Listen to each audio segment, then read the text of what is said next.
podcast is intended for mature audiences. Listener discretion is advised. Out of the Ashes presents Missing Dad. I might have ended up on the wrong side of the tracks if Pops wouldn't have pulled me back and said, yo. Each episode is a thought-provoking interview with people across all walks of life to see how they were affected by missing key pieces in their relationship with their I dad. told him as a youngster, he'll be the greatest man alive. And now your hosts, Coley Harris and Amar Melton. Welcome once again to another episode of Missing Dad. I'll be your co-host, Coley Harris. And I'm the other co-host, Amar Melton. And before we jump into the interview... What you smiling at, man? What? You always smiling. Before we jump into the interview, I want to shout out Ohio, Virginia, D.C., and Pennsylvania. You guys been showing us a lot of love. I was looking at the stats the other day, and we're getting a lot of downloads, so thank you all for that. Also, I want to shout out Andrew and Arjun, two people who reached out to me and let me know that they listening to the podcast, and one of the other people didn't even know I had a podcast, and they just stumbled across it. So thank you for the support. We appreciate it. Oh, that was dope. Andrew and Arjun. Yep, Andrew out in Chicago. Arjun. Appreciate you. Good love. Andrew and Arjun out in Chicago. So who do we have with us today? You tell me. Here we go with this. It's always games with this guy, man. So we had today. We're fortunate and blessed to have with us today, Mr. Naafi, aka Kevin White, good brother. I don't want to say I'm the good brother, but I'm a brother. Well, you got some good. You got some. I got some good in him. Yeah. Okay. Well, he got some good in him, and we blessed to have you here today, man. He's a entrepreneur. Absolutely. Comes from a mixed, assorted past, if you will. You know, as many of us do, and a father, a son, and all that. So, thanks for coming on the show today, brother. Oh, no problem. Thank you. So, tell us a little bit about yourself. You choke up on the mic a little bit. I mean, what you want to know? I mean, just tell me. I don't know what you really want me to, expound on. Tell us where you grew up. Oh, all right. A little bit about your childhood. Oh, okay. So, I grew up in, I guess what we gonna just call it 2-6, right? Call it what you were. I mean, over like the East Lake Project area. I grew up a little bit in East Side. And at what city and state is that in? Wilmington, Delaware. Okay. I grew up a little bit on the East Side, Concord Ave, Those are three places that I mainly, grew up when I was young. Spent the most time probably in the projects. Okay. Between there and Concord Ave. I had some ups and downs. I'm not gonna act like it wasn't, some good and some bad involved. But I feel like people evolve, life evolves, everything evolves. It's either you're gonna evolve with it or you're gonna be fighting evolution that you're not gonna win. Right. You feel what I'm saying to you? So me, myself, I kind of I look at my woes of the past as lessons. You know what I'm saying? Lessons learned. Now I'm kind of in a different mind state. I understand life a little bit differently, right. A little bit more clear. I understand what I want to do, right. Where I want to be at, and understand that in order for me to be financially free, because that's what I like to be financially free and capable of doing things that I want to do when I want to do it. You know what I'm saying? So I understand that I'm going to need multiple streams of income. So it's I'm really tapping back into that millionaire mindset. You know what I'm saying? First of all, you got to believe, you got the vision and the dream. So it's like me, I kind of became stagnant for a minute, you know what I'm saying? But now I'm back focused. So I feel like I'm in a good place. So what time? So when we talking about your childhood and growing up, like what time frame we looking at? What type of era is it? Growing up, childhood. You remember you was a kid before you was grown, right? Yeah, but you said what type of era it was? What era was it? Like what time frame? Was you talking about the 80s, the 90s, the 70s? So me, I kind of started early, so I kind of figure I got the end of the 80s. I got the real good part of the 90s, the early 90s, you know what I'm saying? At the end of the 80s into the 90s. And the 2000s as well. So You was a kid in the 2000s? nah, I wasn't a kid in the 2000s. Paint the picture for us. What was life for you like in the 80s? Well, you know, I came from a broken household. You know, I came from parents who were addicts. So, you know, ever since I was young, I don't never ever remember not being around the lifestyle. Right. You know what I'm saying? I don't never ever remember even young coming up wanting to be nothing other than the lifestyle. You know what I'm saying? I knew when I was young that this is what I was gonna do. Like, I made my mind up when I was young. That's because I was too exposed. You know what I'm saying? My mother was an addict. My stepfather, who really raised me, was an addict and a dope fiend. And, you know, my real father was an addict. So it was just like, you know what I'm saying? I had one bright spot. My grandmother, she was like a good spot for me. Her and my grandfather. But for the most part, I didn't really have a good relationship with my mother. You know what I'm saying? I didn't really have a good relationship or a solid relationship with my father until I was probably like 24. Okay. You know what I'm saying? They was just like regular people to me. Like, you know what I'm saying? I knew who they was, but, you know, I ain't really had that relationship with them, that bond, until later in life. So you was exposed to the streets early. Yeah. That's what you meant when you referred to the lifestyle. Yeah, right? The streets. Yeah. Like, I was exposed to it early. You know what I'm saying? How did that kind of shape you, like as a child?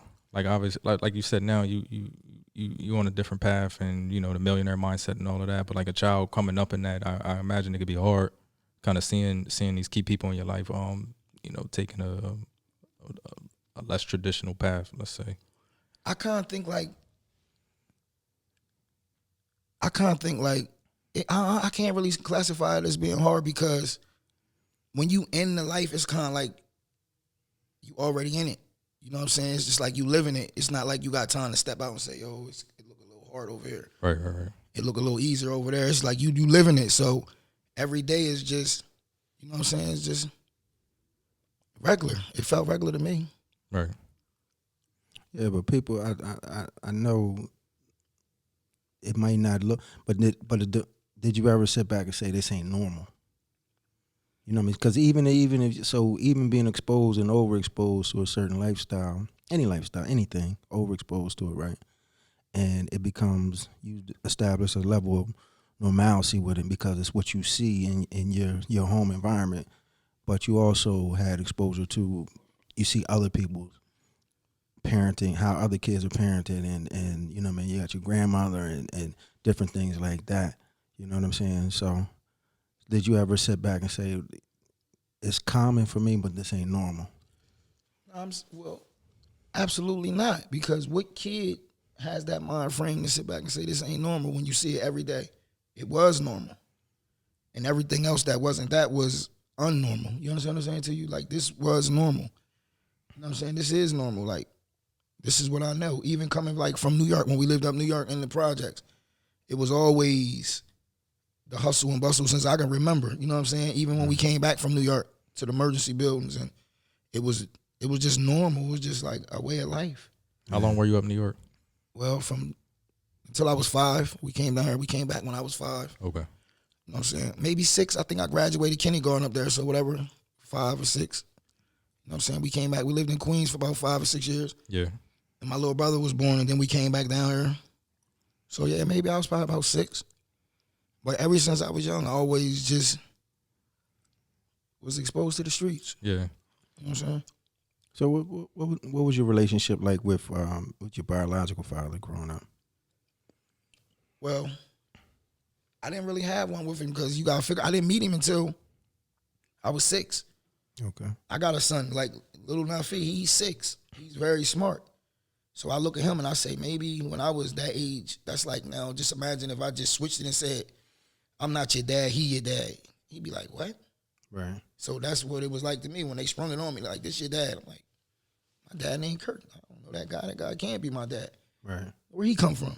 You know what I'm saying? So it was like a late introduction, and I think that's because, you know how some young, like, he was young, so he didn't really want no kid, you know what I'm saying? So my mom, she was like, I'm going to keep it, and it played out how it played out. I ended up running into him later in life, and I really never liked him until I was older. Right. I mean, so, yeah. I didn't have a relationship with him. Okay. So how about with your stepfather? Oh yeah, well, to me he was always my dad. Right. Because if even if I go back and think in my head about old times, who taught me how to throw a baseball? Him. Who taught me how to dribble? Him. How to hold a baseball bat? Him. Who came to my basketball games? Him. I ain't, so it was always like he was my dad, and the other guy was just my father or whatever. I didn't even call him dad. I always called him by his name. Right. You know what I'm saying? Even to this day, I definitely acknowledge him as my dad because we super tight. But I still say, I call him by his name. Right. So I tried to do that with my mom. She wasn't going for it. Right. I tried to call her Barb. She said, stiff one off the break. I said, oh. I don't know if I was dizzy or what. It surprised me, but it was definitely a little woozy. Yeah. So with all this, these relationships, so we know that with different relationships, maybe when we're younger, we don't realize how they're impacting us, but being older now, like how old are you now? 43. 43. So you're 43, you know what I mean? You got, how many children you have? 3. 3 children, their age is what? 22, 18, and 6. Right. So you got a younger child and you got some older children. And looking at your life now and your life experiences of being parented, how do you feel, or do you feel as though it impacted how you parent your children? Absolutely. I can remember being young saying to myself, like, if I ever have kids, I'm never treating them like this. Right. You know what I'm saying? Because my mom was a smoking gun. Like, she was, it was like, you going from one situation to the next situation. Everybody's crazy. Right. You know what I'm saying? You be with your dad, he's nuts. My mom is even crazier. It's like, my mom was a lot of work, like, coming up, like, seriously. Like, I remember one time, she'd try to hurt you.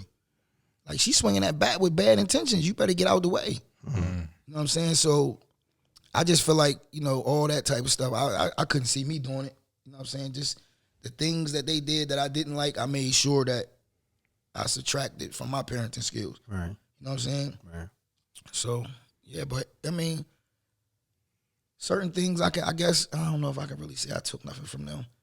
Maybe I just, my parenting skills probably came more from life lessons. You understand what I'm saying to you? Whereas, because I know people who grew up like me were hard environments, and then when they had children, they did everything, and they enabled them, and it became a weakness. Because you didn't want them to go through what you went through, so you didn't teach them accountability, responsibility. So now when they get older and they never leave home and they're never responsible, that's because you micromanaged them all their life. And they thought that everything should be given to them. And if not, then my mom or my dad, they'll give it to me. Right. It's always somebody gonna do something for me. Right. And then when people find out that nobody's doing nothing for you, then everybody's finding out that life is real. Where you should I believe that you should treat your kids that younger in life. You know what I'm saying? That ain't nothing gonna be given to you. Right. And don't nobody owe you nothing. You got to be accountable for yourself. Be responsible. You know what I'm saying? So you teach them that when they're young, and hopefully they use those tools when they older, and then they pass them down. You know what I'm saying? So, yeah, I can definitely say I took life lessons from them with their mistakes, and these are the things that I made sure I wasn't implementing. So. Right. Okay. You mentioned your stepfather. You said he was the father figure present for you, right? You came to your games and stuff like that. Yeah. How did your relationship change with him as you started to get older? Think like middle school, high school, or did it not change? Well, I always,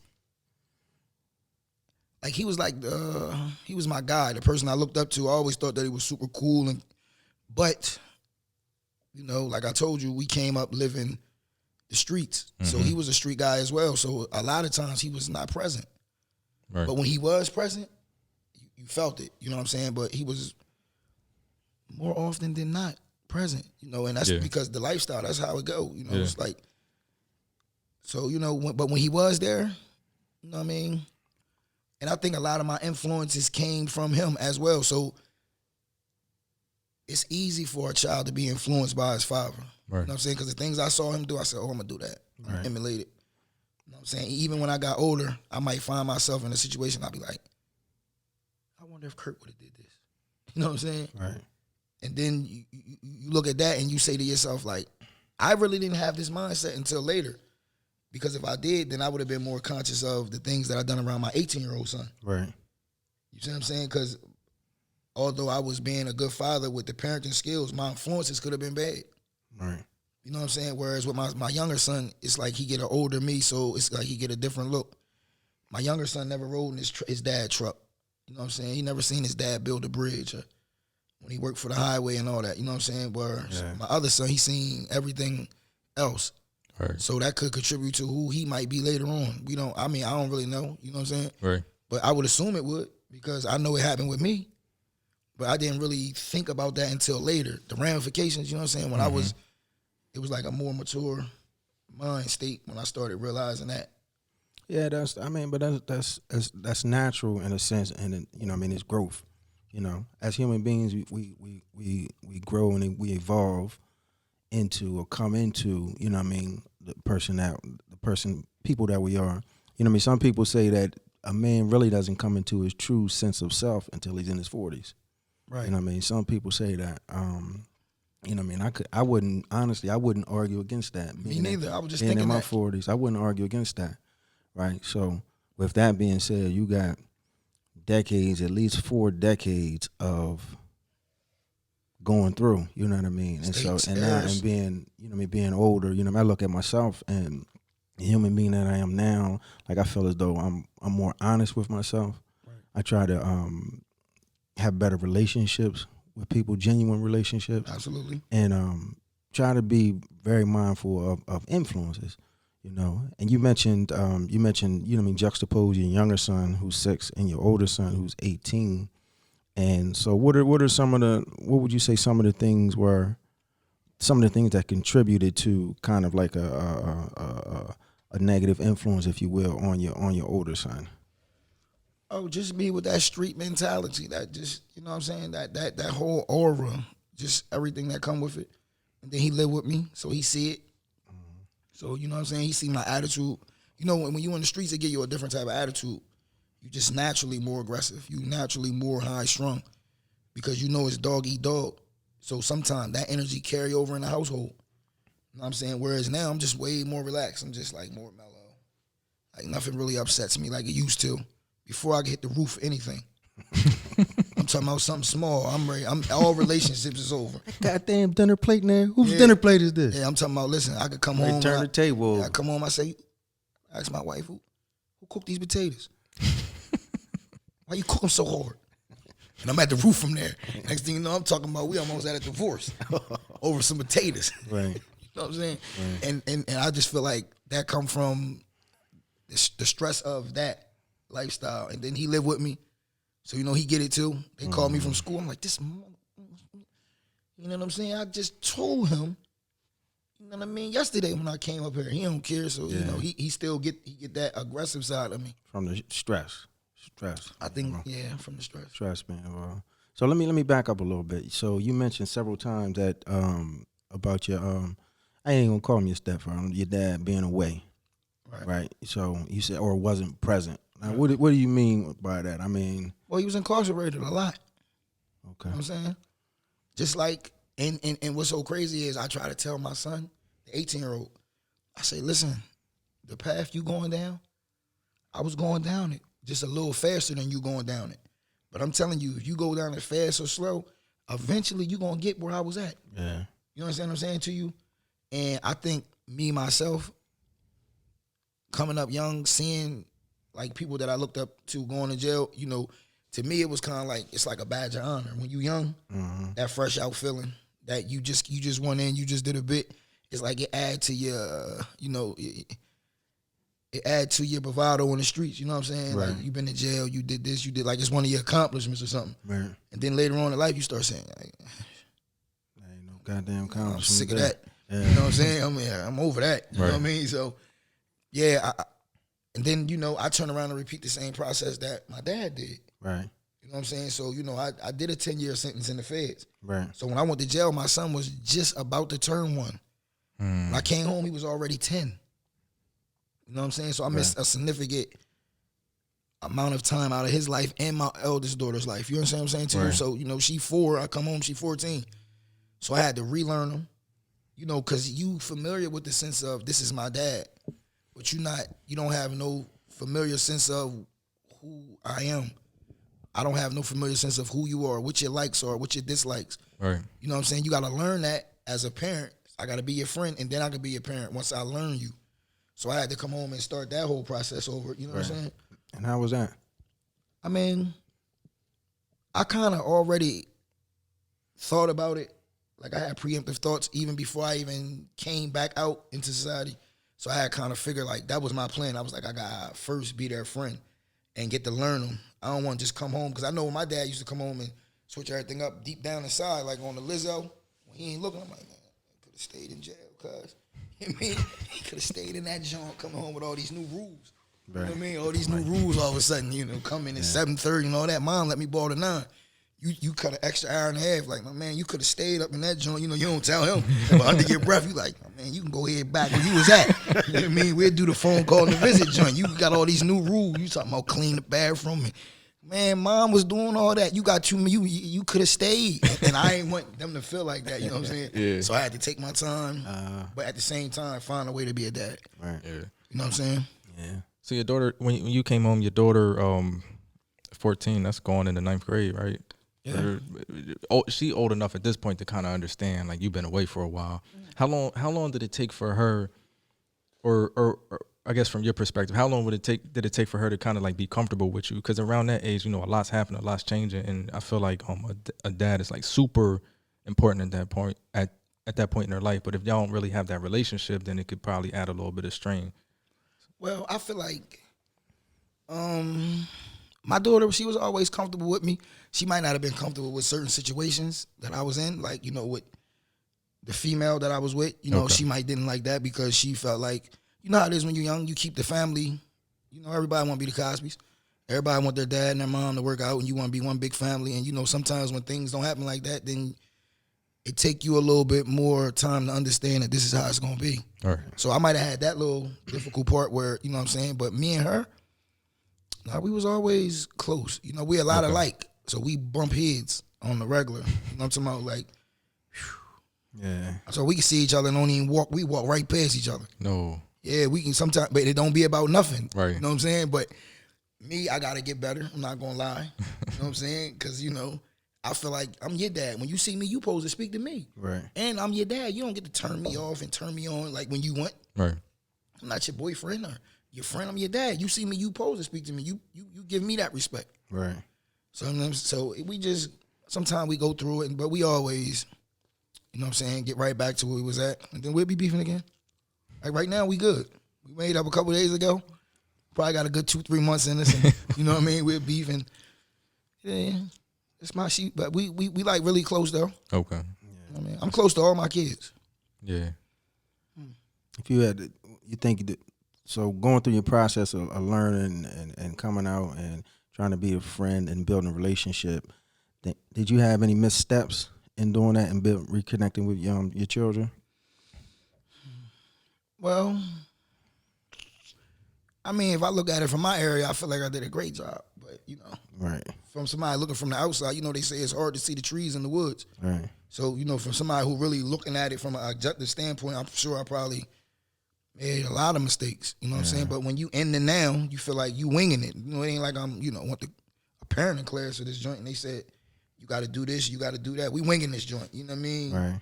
Off of just sheer naturalness. Yeah. You know what I'm saying? Because nobody. Like, you feel me? Yeah, and it's like one of the things like we do with Out of the Ashes is like we do that presentation because it's like nobody tell you how to come back and be like to get back in your child's life after being away. You know what I mean for so long, and then not only just being away, it ain't like you just away in the next town or across country somewhere and working. You know what I mean? You away in a harsh environment where you know what I mean that kind of you know what I mean turns your dial in a different direction.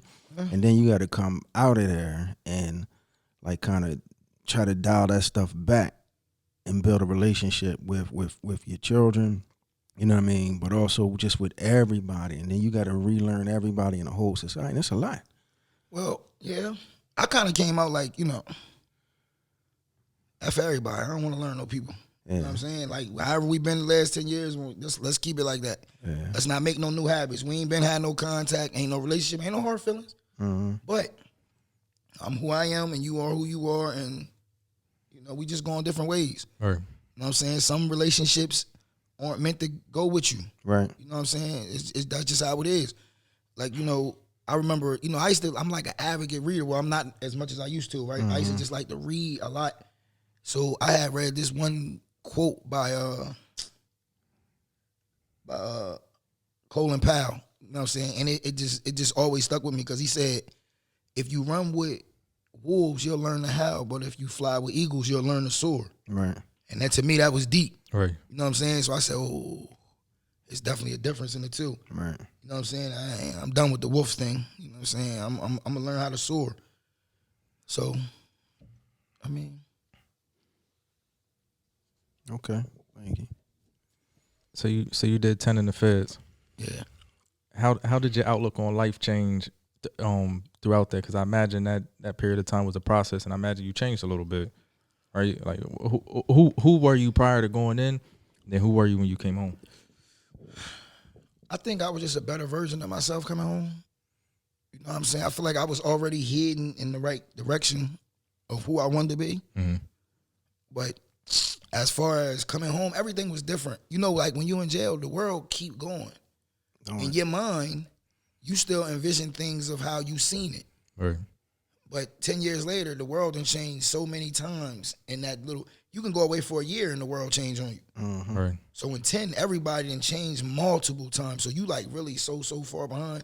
So the plans that I made for home, when I got home was something different. It was right. like, so those plans went out the window. Yeah. So it was like, we got to find something, to come from scratch. But I think I always been like a resourceful person. Mm-hmm. Okay. So, I always kind of find a way to make it work.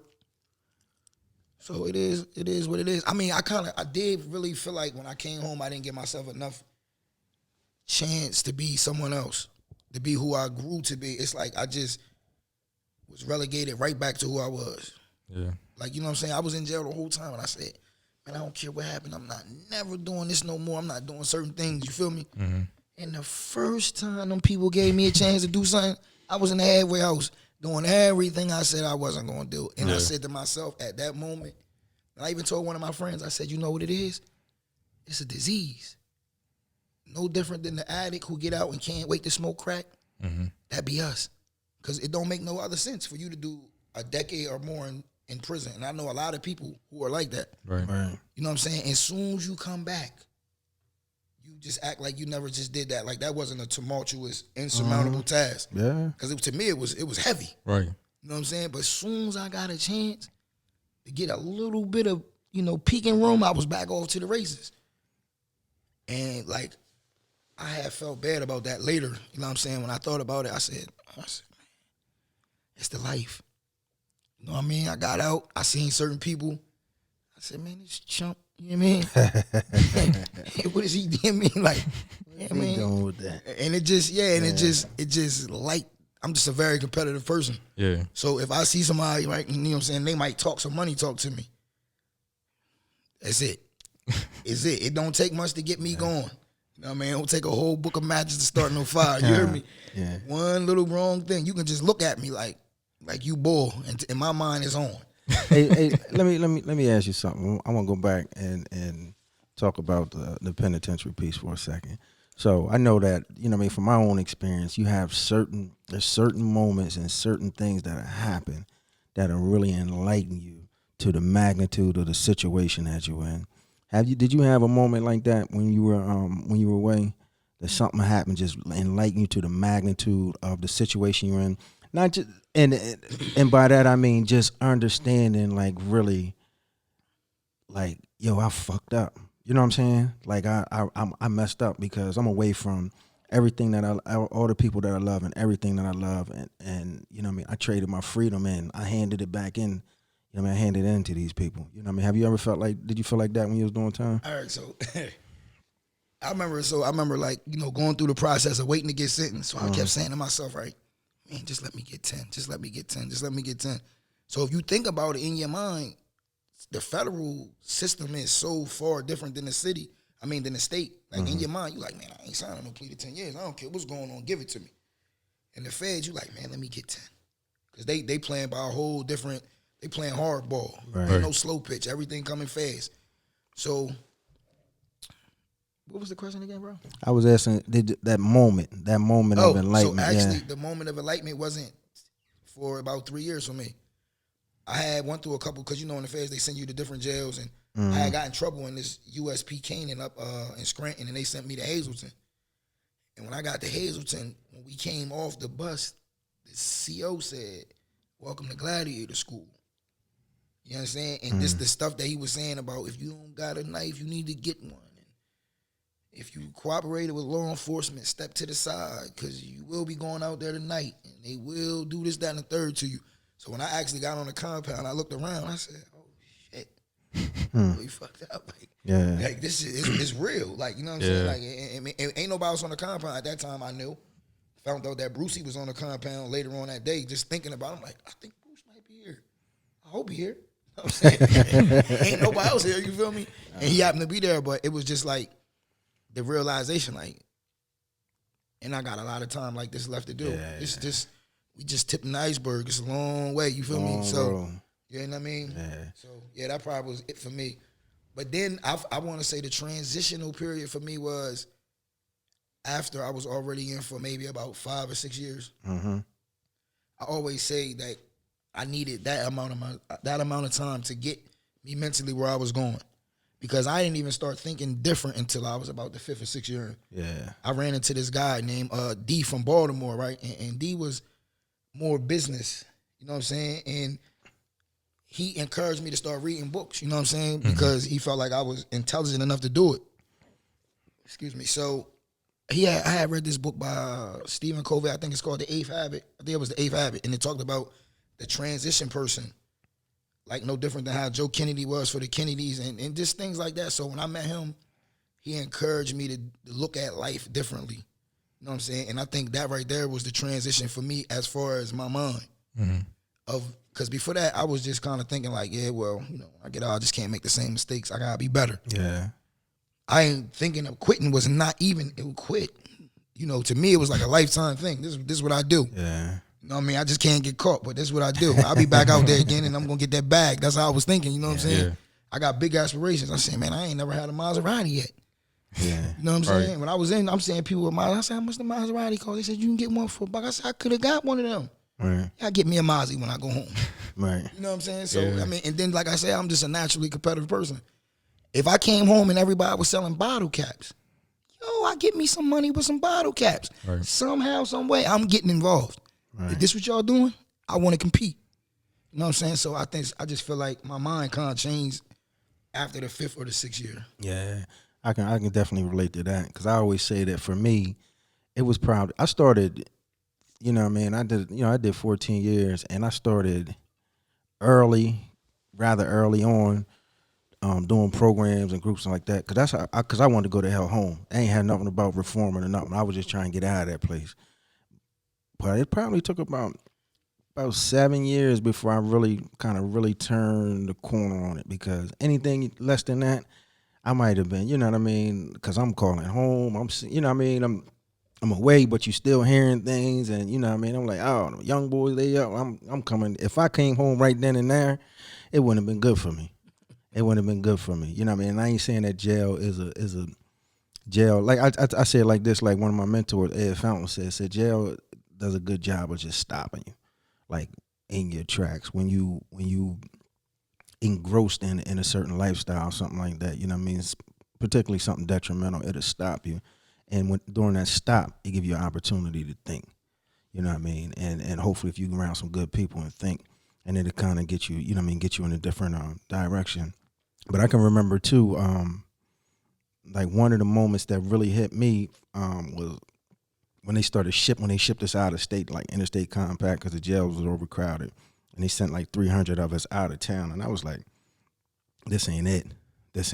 And I ended up coming back earlier than a lot of dudes. I had a court case, and they brought me back up here, back to Delaware, and they didn't send me back down there. When I got back to Delaware, and I was on the compound, you've been to D-Bill. You remember how D-Bill was. We was out there. It was just, you know what I mean? It was just anything was going on out there. When I got back, though, I wasn't comfortable.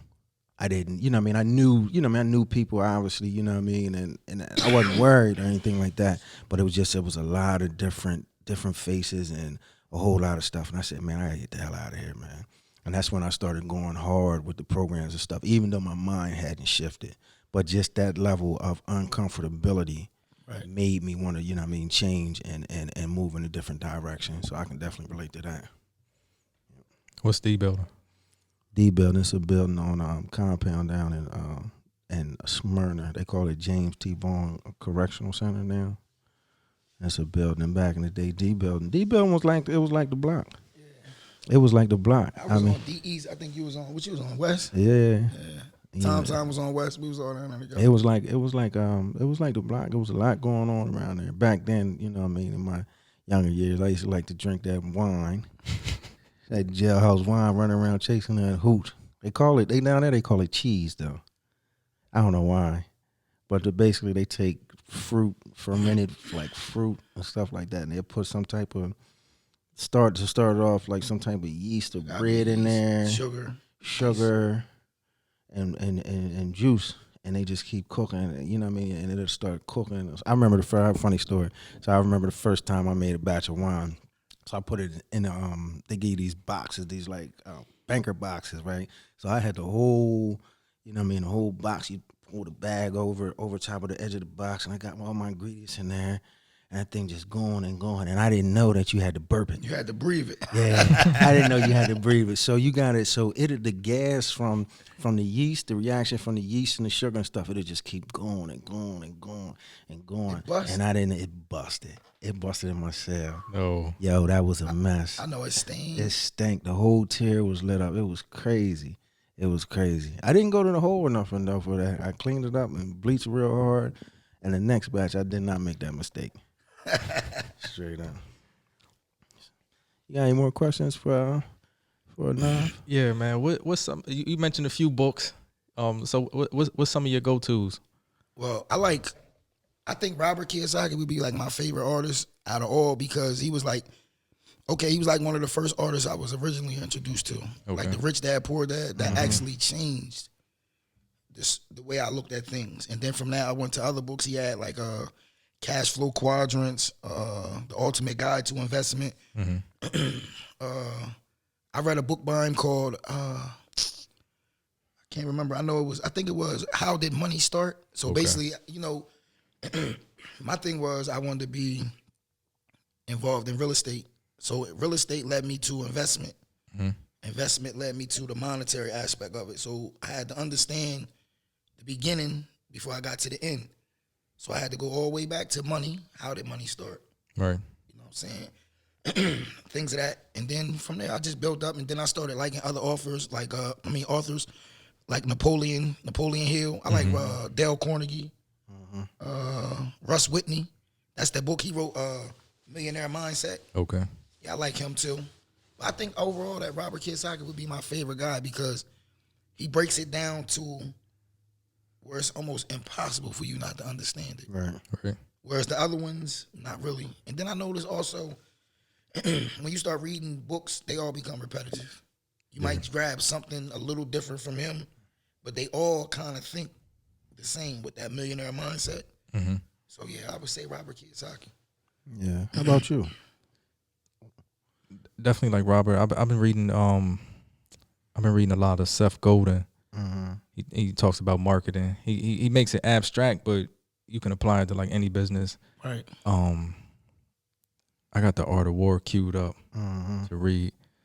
Then I got The Art of Seduction behind that one. Mm-hmm. Who you trying to seduce? I'm just looking at persuasion, man. Just looking at persuasion. I'm trying to get better with my writing for business and just trying to understand psychology. Right. I think that's it for now. I got a bookshelf full of books, and I told myself this year I'm gonna be more aggressive with reading. Yeah. I make a point, like I'm rewatching Breaking Bad for the third time, and if I got time for that, I got time to spend 15 minutes a day and just do. What you reading? Right now, I'm getting ready to start reading Good to Great again. The author's name escapes me, but I've read that several times. That's one of my go-tos. I like that, and probably my favorite author right now, contemporary, would probably be Malcolm Gladwell. Mm-hmm. You know what I mean? I like his stuff, Outliers, and couple other books that I read from Tipping Point, and so on and so forth. So, yeah. Well, I don't have any more questions for this good brother here. You have any more comments that you would like to say to the good people out here? I know you was out, you know what I mean, working all night, so you tired. You know what I mean? We appreciate you coming out here, brother, you know, and parting your wisdom. I felt like this was an interview. Yeah. Yeah, I thought. Yeah, that was an interview. I didn't know that was gonna be an interview. Well, we had, you know. When you called me, I thought we was gonna be like more relaxed, like chilling, you know, podcast, like, you know, just kicking it. We are relaxed. I heard his mic's turned on. You tell I just turned into the professionals. Like, so, what were some of your influences growing up? I'm like, oh, well, you know, flip that quick. So, you know, like I told you, we're missing Dad. This podcast, we our guiding question, if you will, is what is it about fatherhood that, you know what I mean, having a father in one's life or not having a father in one's life, what is the impact? Like, how do different people feel about that, and what's the impact that it has on people's lives? Hey, so that's like our guiding question. I don't know if you know this, but me, I have, because I'm not too far removed from it. So I've noticed that kids whose fathers have been murdered are like really aggressive.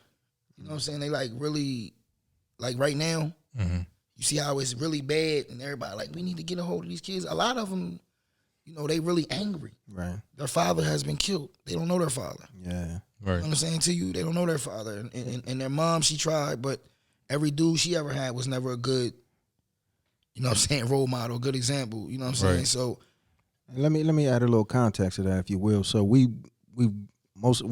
from Wilmington, Delaware. And Wilmington, Delaware right now is experiencing an extremely high spike in violence, shootings and homicides. In the I want to say last, like the first or second week of September. I'm mindful, Wilmington, Delaware has a population of 71,000 people, and years back we was coined murder capital of the United States. You know what I mean, per capita. Wilmington, Delaware was also named by USA Today but the most dangerous city in America for young people, for youth. And right now we are seeing an uptick in violence and shootings and homicides here in 2020, just ending the third quarter of 2020 and going to the fourth quarter. So that's the context we were talking about. You know what I mean? Right. Young people losing their young people being ultra aggressive, ones who have lost their parents. And you know, the social science says that, you know, it's a trauma response. You know what I mean? Trauma being when somebody undergoes some type of extreme experience, and the trauma response is that it literally impacts and affects how your brain works. You know what I mean? Your brain is literally changed and wired differently. Your fear centers and things like that nature are like on high alert. You know what I mean? Stay on high alert, hyper vigilant. You know what I mean? The ability to be able to self-calm and self-soothe and relax. You know what I mean? To kind of turn your brain down, that goes away. Your decision making, you know what I mean? Like your prefrontal cortex, where you they call you executive thinking, you know what I mean? Rational thinking, logic, and things of that nature. It gets suppressed, and so you got people acting off emotions, not just acting off emotions, but psychologically and mentally, they aren't equipped to really like turn themselves down and pipe themselves down, if you will. And it's, you know what I mean? On top of that, somebody significant has lost their father, you know what I mean, is taken out of their life. So you got somebody who's at a heightened sense of fear, a heightened sense of awareness, hyper vigilant, and their executive thinking is being suppressed, you know what I mean, by this experience. So it's definitely a real thing. So like kind of understanding that, how do you think we equip people at scale, you know? Because like the trauma happens, and now people in this space, it's like, is there an answer for that, you think? Like, is it therapy, or how do we meet people where they at, and then kind of like de-escalate them and give them the tools to be able to to like deal with some of that so they don't end up making irrational decisions? Yeah, that's a good question. There's therapy. There's a lot of different treatments for trauma. It's out there, but if you want to get to the root of the cause, honestly, we got to stop the bleeding. And stop the bleeding is just, you know what I mean, the conditions that people are living in is, you know what I mean, it's a poverty response, right? Pretty much, you know what I mean. It's a poverty response, and that is when we got young people who are in a cycle of violence, and older people in a cycle of violence, and people in a cycle of criminality, you know what I mean, and things of that nature. It's really a poverty response, man. It's an unequal distribution of wealth. Yeah. Period. So, well, we want to thank you, Naafi, for coming in, man. We really appreciate you. Thank you for sharing some of your wisdom and sharing your life with us. You know, that's not an easy thing to do. Right.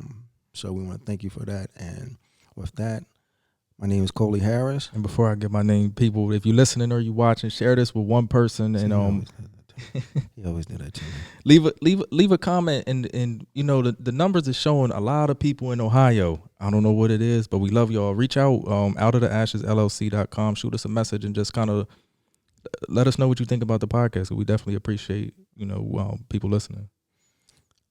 Once again, my name is Coley Harris. And one more thing before, no, I'm joking. And I'm Amar Melton. Thank you for listening to Missing Daddy.